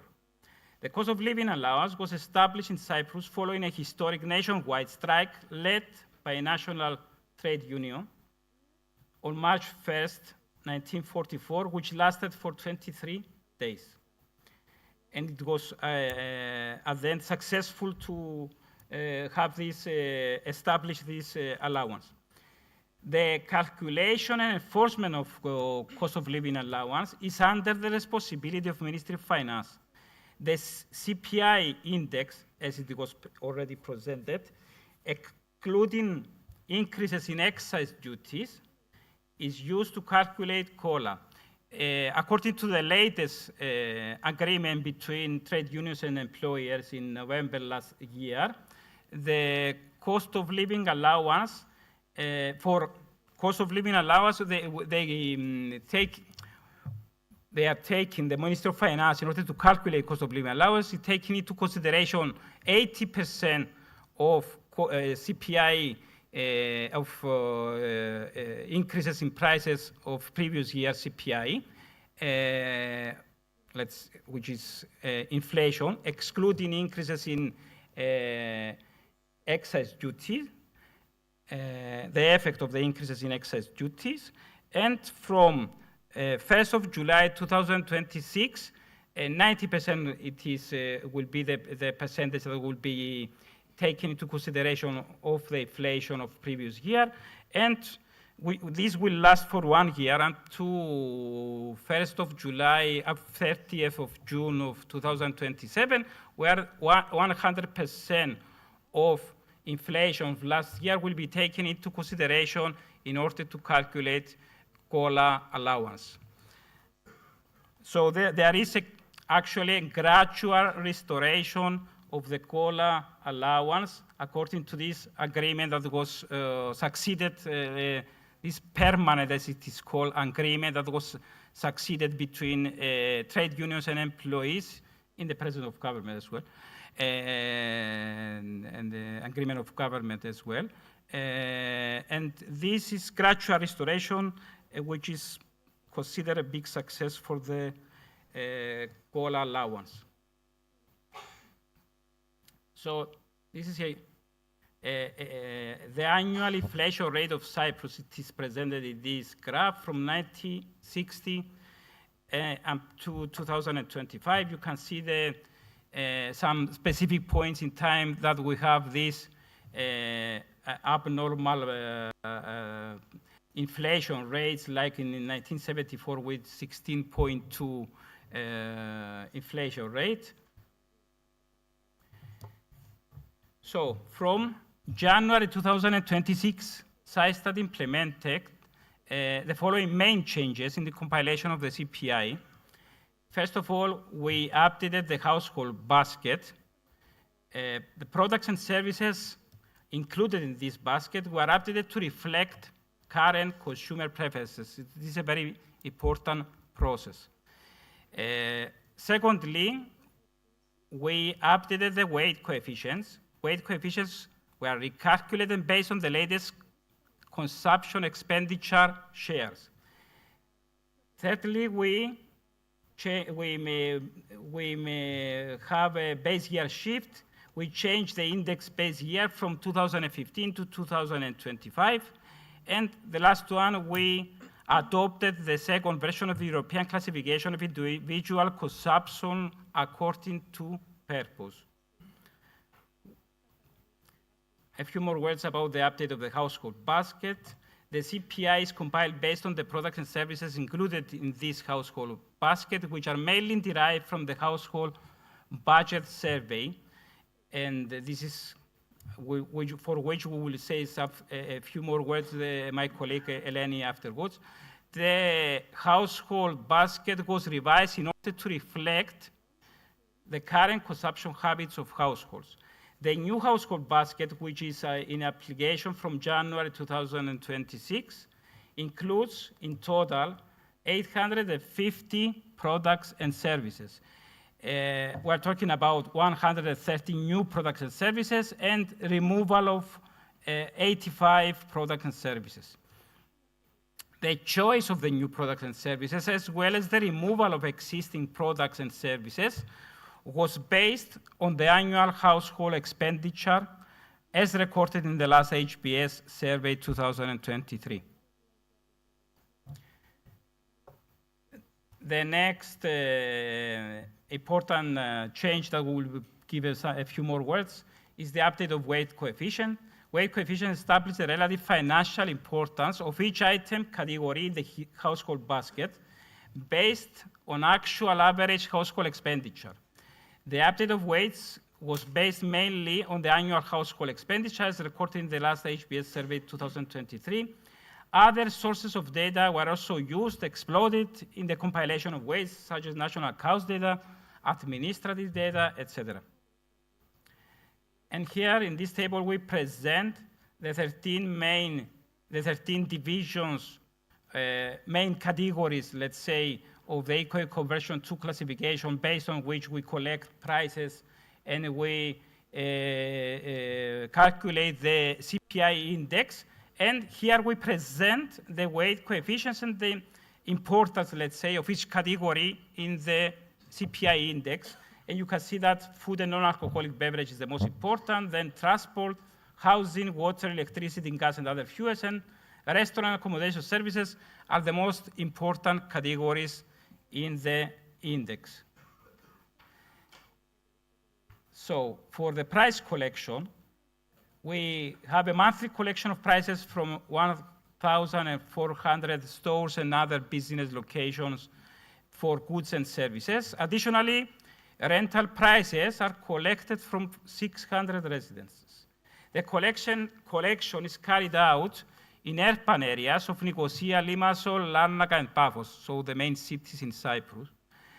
At least 3 prices are collected for each product and service in each district, and but for Nicosia and Limassol, which are the main cities, we collect 4 prices. A more frequent weekly collection is carried out for fresh fruit and vegetables, meat, and petroleum products. From December 2025, we collect more prices for certain categories and for each city where deemed necessary.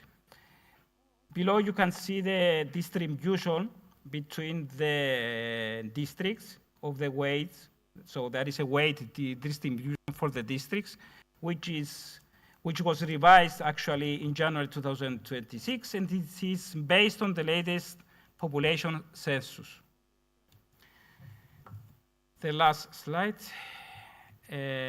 So the publication of the index. The index is published every first Thursday of each month at 12 noon, and it is based on a pre-announced release calendar. It is published in the press release is published on SciStat web portal, and as well an announcement is published in the official Gazette of the Republic of Cyprus. All releases follow a pre-announced calendar to ensure equal access to data for all users. So, having said that, I finish with the first part of the presentation for the CPI. My colleague Eleni will give more information about the household budget survey, which is very important for the CPI, as we explained before. Eleni? Good afternoon. A small, short presentation on the household budget survey, also known as the HBS, which is conducted by the Statistical Service of Cyprus. The HBS is usually conducted every 5 years since 1966. We are now carrying out the 2026 round, which is conducted in accordance with EU regulation of 2019 on social statistics. Previous survey rounds, including the HBS of 2023, were implemented in line with the recommendations and methodologies of Eurostat under a gentleman's agreement. The main purpose of the HBS is to collect detailed data on household income and expenditure. The HBS is a very significant survey as it provides a wide range of data that can be used in order to support statistical analysis and policy making in Cyprus. Data from the HBS is used for consumption price index purposes, and specifically for the revision of the representative goods and services that are included in the household basket, as well as for the revision of the weight coefficients that determine the relative importance of each good and service within the CPI. Furthermore, the data derived from the HBS is used for national accounts purposes to update statistical data used for estimating the private consumption. Data is also used to analyze household expenditure and income patterns and produce socioeconomic indicators on living conditions. The HBS covers all government-controlled areas of Cyprus, including both urban and rural areas, across all districts. We collect data for a 12-month period in order to ensure that seasonal variations in household consumption are fully captured. The statistical units comprise of Cypriot and foreign households and their members having their usual residence in Cyprus, reflecting the country's contemporary multicultural composition and its influence on the consumption behavior. We do not include in the survey people that have their usual residence in institutions and diplomatic personnel.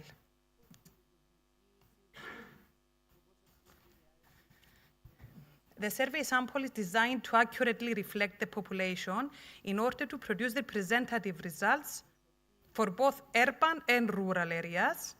The sample is selected using a stratified random sample based on the district and the division into urban and rural areas. We define 9 strata. The 4 strata are in the urban areas, which we choose with simple random sample the households that are in the sample. In rural areas, we use a stratified 2-stage sampling. First, we collect the villages, and then we collect the households within the villages. Data is collected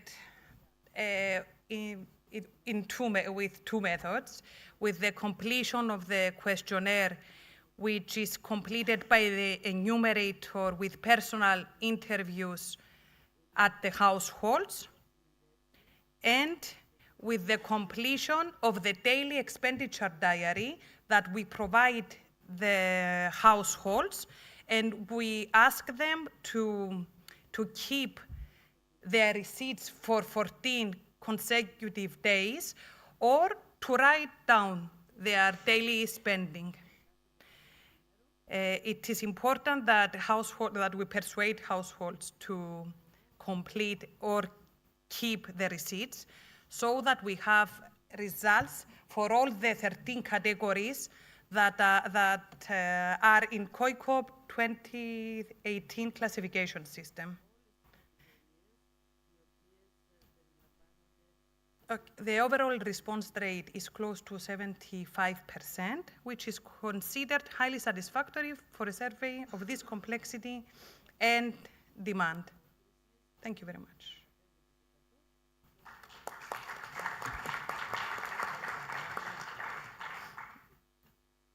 I'd like to thank you both for your enlightening presentation, and despite the fact that we normally tend to say that the statistics is the proper, the official way to exaggerate, in this case it was really helpful in understanding how we calculate the major elements to be taken into consideration for the COLA system. So the floor is yours for any questions or response to the presentation.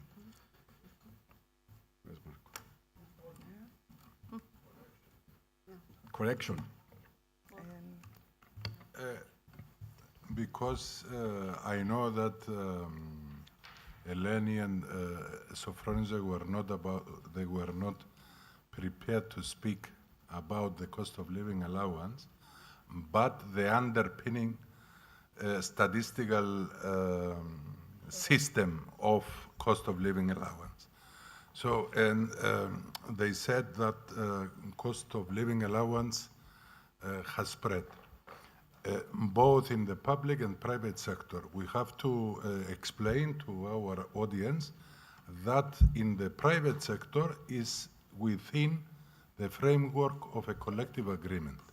This is how the cost of living allowance is secured for that means not all the private sector is covered by the cost of living allowance. Thank you, Pavlo. And this is one of the major reasons why we are so aggressive in our approach related to the extension of the implementation of collective agreements in order to cover the vast majority, if not the total population in the private sector. So, if I may say something historical, unions in 50 years ago, they were not trusting the statistical service. That's why they were carrying their own surveys. We have in the archive of PO, we found lists which were sent from PO to the locals of PO all over Cyprus, asking them to collect prices from supermarkets, from small stores and so on, from urban areas, from villages and so on, so to compare them with the results of the CPI calculations by the statistical service. And this, this was happening up to the 80s. The last list of we found in the archive of PO, it dates back to the 1980s, beginning of the 1980s, where they wanted to check that the statistical service is doing its work properly. Okay, thank you, Pavlo. So we've got 4 people requested for the floor: Marco, Suzanne, Vasilis, and Dimitris.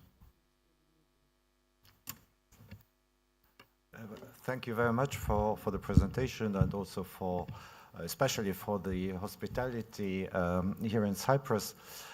When I saw your presentation and listened to it, it reminded me very strongly. I'm coming from Luxembourg. What we have still the system of wage indexation, and we are very lucky about it, and we are fighting severely to keep it. And my question, which has been partly answered, I think, is who pays this allowance? And when I understood correctly, it is the employers who pay it, but only in collective agreements. Is that so? That was my question. Thank you. It's not a horizontal right. It derives from through collective agreement, so it concerns workers who are covered by collective agreements in the private sector. The public sector is, the public servants also receive, and pensioners, do they also receive this? Okay. And it's paid by the state then, or the social security.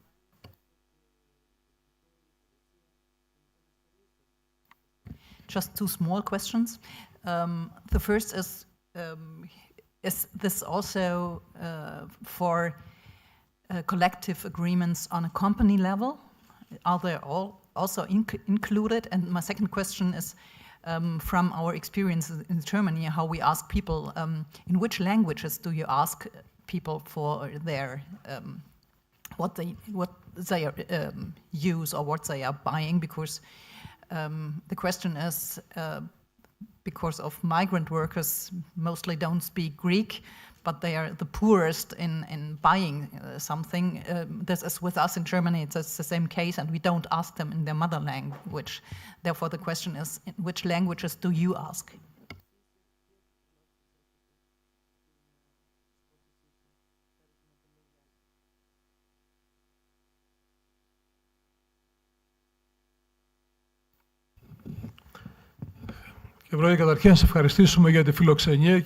First of all, please, I want to thank you for the representation here from the ministry, from all the organizations, and for your hospitality. I have a few questions. If I understood correctly, from 2027 onwards, cost of living will cover the entire population, so the collective agreements that exist will cover the COLA, that will cover also inflation and additional raises, as the case may be. The collective agreements pertain both to the private and the government sector? There is an agreement. Is that an umbrella that covers the entire country, both state and private sector? And then there may be other private collective agreements. Is that how the system works?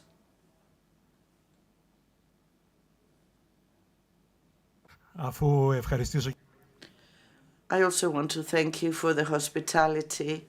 I want to say that I participated in conferences with Basidi and SEC. Here in Cyprus, at the civil servants level, there are two increases, one through the collective agreement and another increase from a cost of living allowance. Cost of living allowance goes back to 1941. In Greece, it came in 82 up to 92, and then it was abolished. So let me understand your system. The collective agreement is one thing, and the cost of living allowance is a different thing, achieved through separate negotiations. And do they apply both to the state and private sectors? I'm not clear on that. We collect data from the main questionnaire and from a daily diary.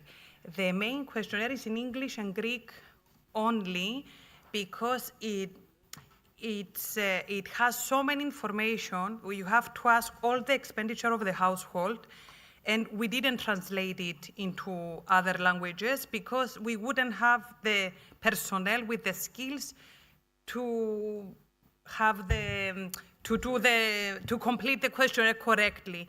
And because we want the information to be correct, we only use Greek and English.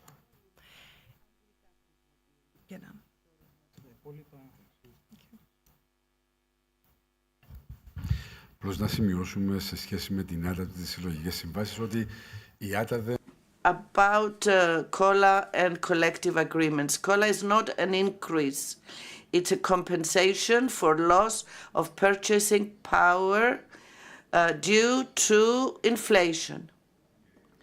This was a conflict point, a point of conflict at one point, in an effort by employers to deregulate this institution or abolish it completely. We must say that the Troika's, one of her goals was to destroy COLA. We managed through the package, financial package at that time of the memorandum, to keep it to a certain extent. Later, COLA was linked to 50% of its value. We managed gradually to increase the percentage base for calculating COLA. And through the agreement, as we heard, in November of 2025, we managed gradually to recover the cost of living allowance. At this time, it's up to 80% of its value. As of July 2026, we go up to 90%, and as of 1st July 2027, the cost of living allowance will be fully restored, 100%. So it is part of the agreements in the public and private sector, but it's not calculated as an salary increase. Those are set in the process of collective bargaining, and the cost of living allowance is added irrespective of the salary raises covered by the collective agreement. If there is nothing else, I will give the floor now to Stelios Chimonas from the Ministry of Labor. there is a proposition in order to that the cost of living allowance be given, is that the previous year's GDP, gross domestic product, is positive. So, and there is a cap for inflation that was agreed last November. If I am correct, 4%? 4%. So these are two clarifications which have their importance. Thank you. Thank you indeed. Λοιπόν, ο λόγος στο φίλο του Στέλιο του.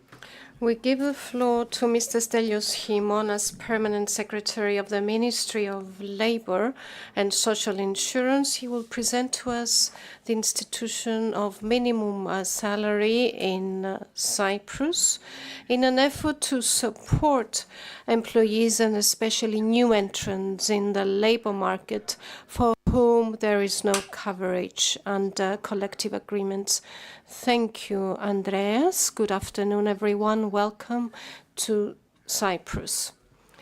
Mrs. Chair of the Workers Group of EESC, dear friend, Secretary General of PEO, dear delegates, as you know, the directive on adequate minimum wages describes a framework for determining adequate, legally binding minimum national wages. At the same time, it promotes collective bargaining for purposes of determining wages. And I want to focus on the word framework. The directive does not define a minimum wage or a formula for calculating the minimum wage. The determination of the level of the minimum wage is the competence of the member states. Another key element of the directive is adequacy. So taking into account national circumstances and labor relation systems, national minimum wages are considered adequate if they are in line with wages in the member state and if they ensure a dignified living for employees based on full employment conditions. The adequacy of national minimum wages is assessed by each member state, taking into account the national socioeconomic conditions, including the increase in employment and competitiveness. For this purpose, the member states, if they so wish, can take into account specific data such as the purchasing power, the levels of productivity, wage levels, the allocation of wages, salary increases, etc. In view of adopting the directive, transposing it into the national legislation, as the Minister and Andis have said before, the Ministry of Labour, as the competent ministry, has concluded the preparation of a harmonizing bill of law.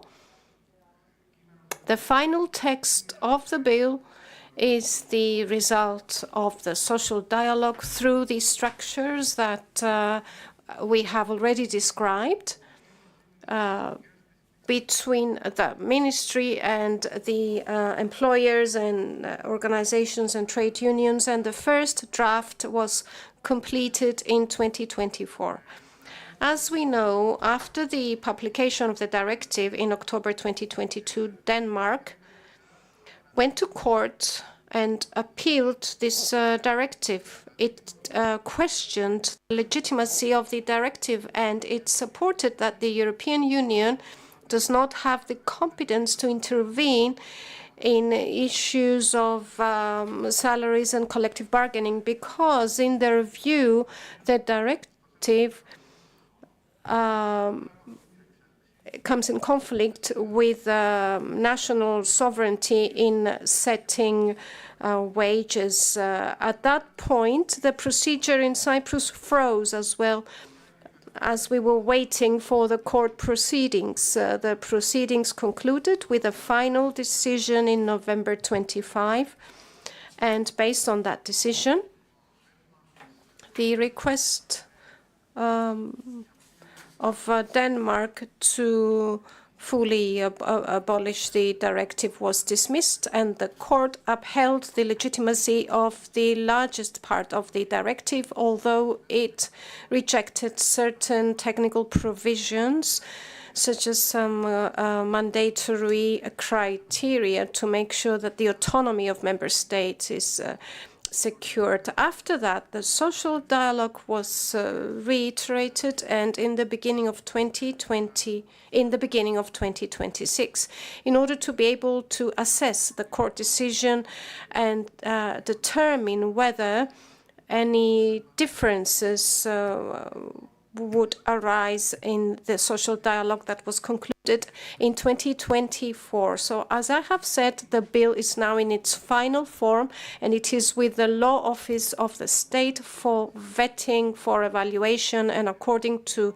standard practice in Cyprus, it will be approved by the Council of Ministers, and it will be tabled to the House of Representatives to be voted into law. In Cyprus, as Andis has described in detail, we have been implementing a voluntary labor relations system for years. It is based to a large extent on collective bargaining to determine terms of employment and wages. And I want to make a parenthesis here to respond to some questions that were raised earlier relating to the monitoring, if you wish, of conditions of employment. I would like to say that employers have the duty to declare on a digital platform the terms of employment of their employees, and through this digital platform it is possible to monitor whether the collective agreements are being implemented, etc. This platform is going to be upgraded, and one of the main new functionalities of the platform will be to enable employees also to have access to this information on the platform. This will allow us to take corrective action in a more efficient way. Today, about 35 to 40% of employees in Cyprus are covered by collective agreements. With regard to minimum wages, from 2012 until 2022, we had in effect a decree on determining minimum wage only in relation to certain professions such as clerks, salespersons, cleaners, and some other professions. This decree was in force for 10 years without adjustment, and it provided for a salary of 870 euros upon employment and 924 euros after 6 months of employment with the same employer. For guards and cleaners, an hourly wage was hourly provisions were also set. The harmonization with the directive has not been completed yet, as I have said.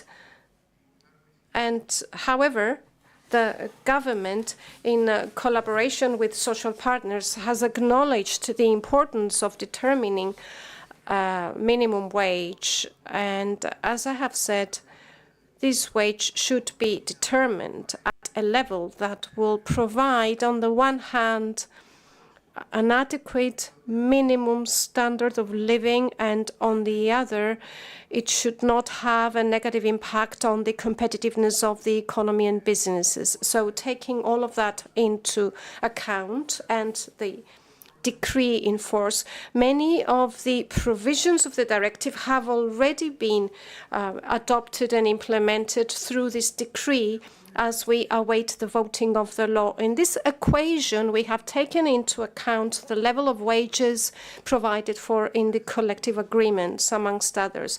So on the 1st of June 2023, the national minimum wage based on the framework that I have mentioned increased to 885 euros for less than 6 months employment in full employment, and to €140 after 6 months with the same employer. With the same decree, we have also established the so-called Committee for Adjusting the Minimum Wage. And in this entire philosophy of the social dialogue in Cyprus, this committee is appointed by the Council of Ministers and comprises 3 representatives of the employees, 3 representatives of the employers, and 3 independent individuals who may be academics, renowned experts, one of whom is appointed also as a chair of this committee. The role of this committee is to submit recommendations to the Minister of Labour on the level of the minimum wage. And the decree provides that the minimum wage is updated every 2 years. So the latest revision took place on the 1st of January 2026. Now, what is the framework that defines this decree? We take into account the purchasing power of the minimum wage and the cost of living trends in employment and unemployment rates, the growth rate of the Cyprus economy and productivity trends in income and income allocation, the competitiveness of the economy, standard of living, and the level of poverty. I would like to note that this committee for the readjustment of wages that was established under the decree is also provided for in the law that is going to be voted by the parliament. So this committee will continue to function and to operate after the voting of the law. Based on these parameters, on the 1st of January 2024, the minimum wage increased to 909. The 1st of January 2026, it was set at €900.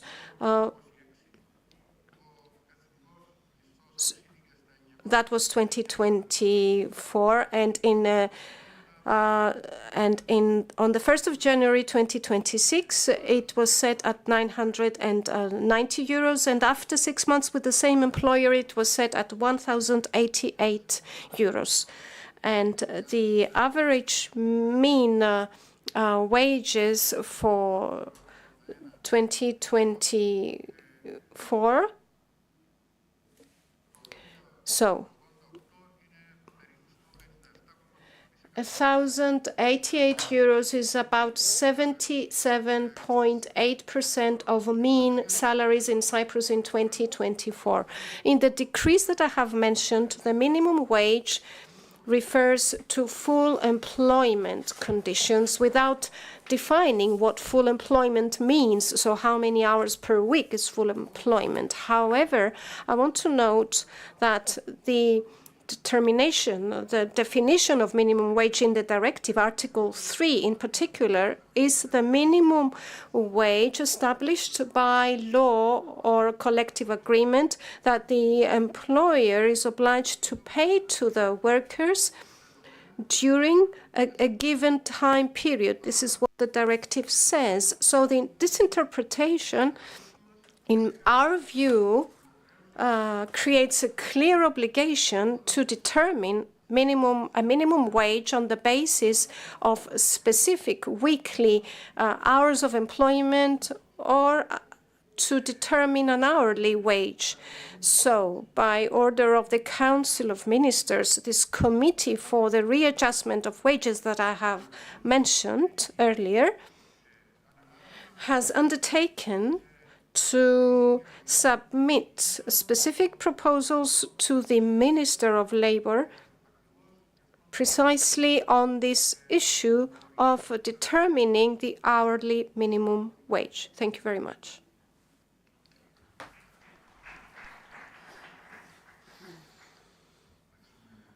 Thank you, Stelios. I will now give the floor to you if you have questions, clarifications, or anything else.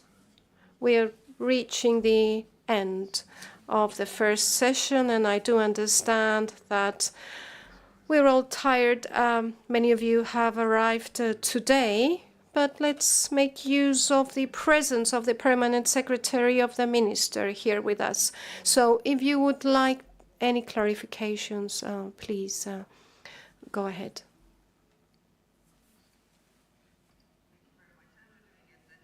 But having the chance here and having listened to you quite carefully, I mean, I'm quite sensitive on comments like keeping the balance between the decent income, decent wage, and competitiveness. As this is usually the argument of the employer's side, that by increasing the minimum wage, the unemployment would increase because they just cannot afford and stuff like that. Never been proved with our conditions that increasing the minimum wage would mean increasing unemployment or decreased kind of competitiveness. Could you develop a little bit on this aspect? Because I know that it's not easy. It's not easy for the public administration, basically, to be dealing with these issues. But any proofs or any elements that the increase of minimum wage, but I mean, the numbers and the percentage are impressive here. But could you develop a bit on that, please? Well, thank you for the question. In the study and in the decision to increase the minimum wage from 1,000 to 1,088, we took into consideration the impact of the previous increase on unemployment and inflation.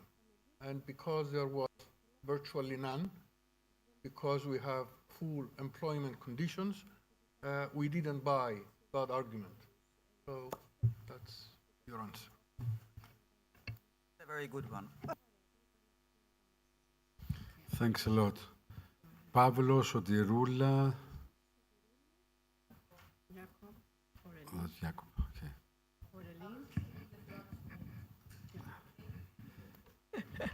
Just θέλω να κάνω δύο επισημάνσεις. Two comments that are important for our guests, I think. The first one has to do with the fact that a big part of our struggles to fully restore the cost of living allowance had to do with our effort to expand the cost of living allowance and cover more employees. And this, of course, for us, goes through the issue of collective bargaining and recognizing that employees receiving the minimum wage is the most vulnerable ones. We have a special provision in the COLA agreement stating that the COLA is taken into account when the minimum wage is being readjusted. We wanted this to be taking place annually, but the government did not include that, and that was a gift for employers, actually. And I want to say that because for us, the issue of the minimum wage and how the minimum wage is set is extremely important if we take into account the fact that for a majority of employees, their terms of employment are regulated by minimum wages. And the second comment or clarification, we have referred to the social dialogue that took place to discuss the bill of law that will adopt the EU directive on adequate and dignified wages. And I want to stress that this is one of the key points for the trade union movement. And to this day, as we speak, at least this has not found its place in the Bill of Law, and I'm referring to this.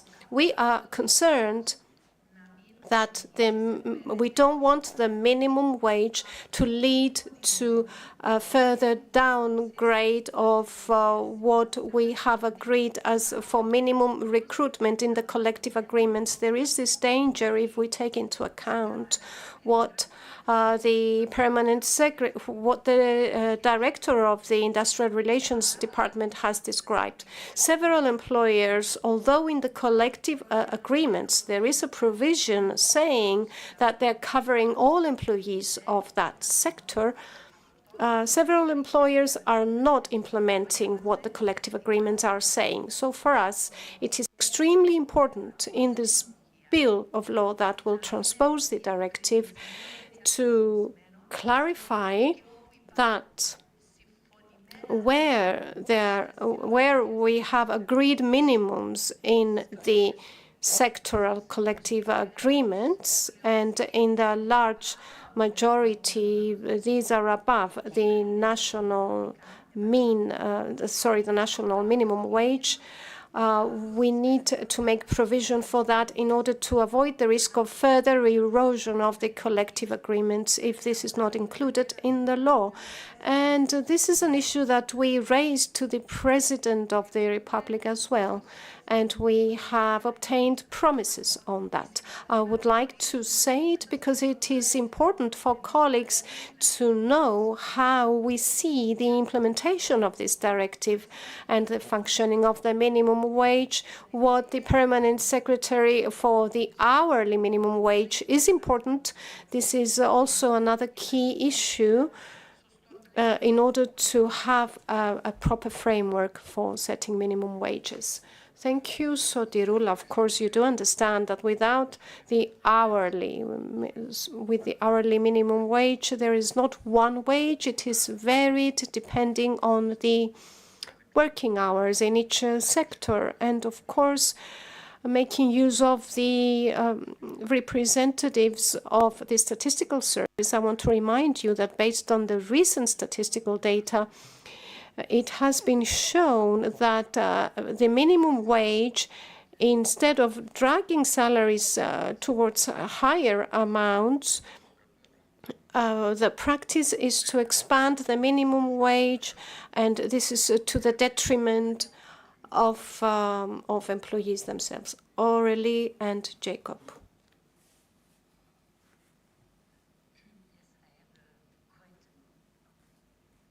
Sorry. My question is, I have two questions actually. The first one is, for those workers who will see their minimum wage be raised after the enforcement of the text, will they think it's thank the European Union, it's thank the Cyprus government, it's thank social dialogue between social partners, or it's thank their employer? That is my first question. And the second one is there a reflection on the scales of wages? Because as it was mentioned, in France we have that problem. Each time the minimum wage raises, the percentage of people on minimum wage raises also. And so those who were just above have the feeling that they're losing something. So it's really important to fight for high minimum wages in order to fight against workers' poverty, but there's always that feeling of workers of declassement when they are reached by the minimum wage. Thanks a lot. Jacob, Vasilis, and then the floor back to Stelios. Yes, thank you very much. I have two questions. I had three, but one was already asked, so I won't repeat it. The first one would be, you said that there is a recommendation that is made by this committee of experts, employers, employees, and the government. And I was wondering if is there any criteria or formula or something that they're discussing prescribed, or is it just the brainstorming of arguments, and or are there any indicators that they have to take into account when adjusting when recommending the adjustment of the level of a minimum wage? And another question would be: is a minimum wage in any way related to certain, I don't know, level of minimum costs of living or something like that, or is it set? I won't say arbitrary, but by consensus of those who make the recommendation, and then ultimately probably the minister or the government that makes the final decision. Thank you. Thank you. Vasily, Christophe, and back to Stelios.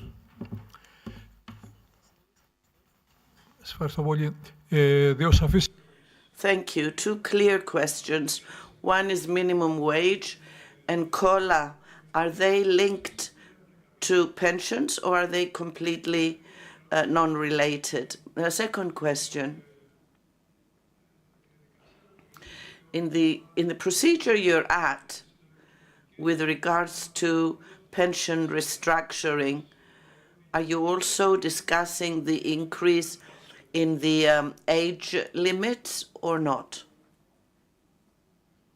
Thank you, Vasily. Christophe. It's not exactly on the incomes, but in France we have a debate which is emerging about the issue with the incomes, the protection of the employees, and the competitiveness of the companies. And Arthur Mensch, the boss of Mistral, I don't know if you know the company, IA company, European biggest one, I think, he said that if you receive less money, you need more protection, and vice versa, in fact. And to be competitive, because you were talking about competitiveness, to be competitive, we need to take that into account, at least in high-tech companies. So I would like to know if in Cyprus, because you have more and more people on the high-tech sector, you take that in your mind, into account. Thank you. Thank you, Christophe. Stelio, the floor is yours. Well, thank you. Who they should thank? Everybody involved in setting the minimum wage. Now, does the increase in the minimum wage have a sort of, as you described it, trickle effect on other wages? In other words, bringing people or more people at the minimum wage level? That I guess increases pressure on employers to raise sort of higher paid workers than the minimum. However, we do not have any formal policy to alleviate this effect, which I cannot say is not happening. However, we do have some ideas. We are working on to propose certain measures to alleviate this issue. Now, with regard to the criteria of setting the minimum wage, I think in my intervention I mentioned the 5 criteria specified in the decree that is in effect, which will be basically replicated in the law that will be voted by Parliament. With regard to the question of any correlation between the minimum wage and pensions, The answer is no. However, in deciding on pension policies, the objective is to ensure that no pension is below poverty level. So including Pillar 1, Pillar 2, Pillar 0, and so forth. Are we discussing increases in pension ages? The answer is no. The normal age is 65. And the question with regard to competitiveness, yes, when deciding on the minimum wage, we take into account competitiveness of the industry as a whole. If I understood you correctly, you talked about IT companies specifically. No, we take into consideration certain economic indices having to do with competitiveness, whether an example I mentioned before, a previous increase had an impact, for example, on inflation, had an impact on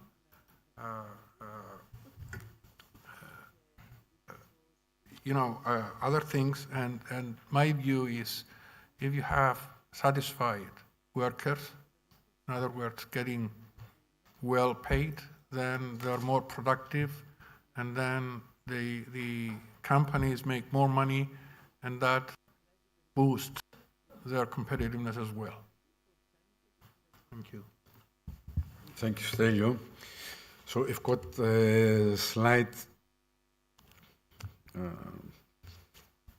extension by the interpreters. Thanks a lot for that, for about 10 more minutes. So I don't know if the speakers want to add anything before handing over to Lucy. No? Okay. So I would like to thank you all for your participation.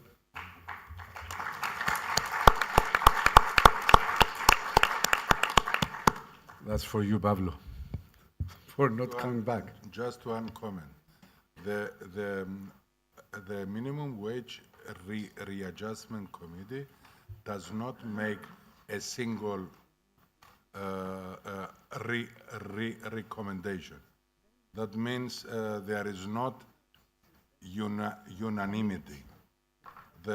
So the trade union representatives, they make their opinion, the employers, they do their opinions, and the only, I am a member of this committee, that's why I have this experience.